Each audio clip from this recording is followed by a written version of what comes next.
বারুইপুর কাণ্ডটা নিয়ে দুদিন আগে পর্যন্ত যারা গলা ফাটাচ্ছিল না, যে মুখ্যমন্ত্রী বলেছিলেন সকালবেলা জমা নেবো, বিকেলে খরচ হয়ে যাবে, যে খরচ হলো কোথায়, খরচ হলো কোথায়, এটা নিয়ে সোশ্যাল মিডিয়া থেকে শুরু করে নানান জায়গায় যেখানে পেরেছে রাস্তা থেকে শুরু করে প্রত্যেকটা জায়গায় প্রতিবাদ, গলা ফাটানো, সমস্ত কিছুই তারা করেছে।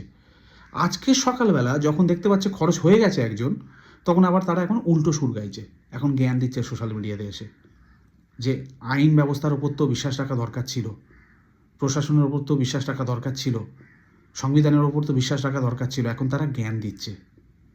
কিভাবে ঘটেছে সেটা আলাদা প্রসঙ্গ, কিন্তু আমি তাদেরকে প্রশ্ন করতে চাই, দুদিন আগে পর্যন্ত তো আপনারা এই প্রশ্নটা করছিলেন যে খরচ হলো কোথায়, খরচ হলো কোথায়।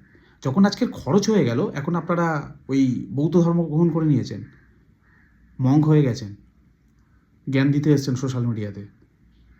একটা প্রশ্ন আপনাদেরকে করতে ইচ্ছা করছে, যদিও বা এটা কারোর সাথে নাই হোক, বাট তবুও বলছি, আপনারা যে জায়গায় এসে দাঁড়িয়েছেন না পলিটিক্স করতে করতে, তবু এই প্রশ্নটা করতে হচ্ছে, যদি এটা কারোর পরিবারের সঙ্গে হয়, কারোর নাম করে আমি বলছি না, নাই হোক, তাহলে কি আপনি এই একইভাবে প্রতিবাদ করতে পারতেন, একইভাবে কথা বলতে পারতেন? রাজনীতির রংটা ছেড়ে মানুষ হিসাবে ভাবুন।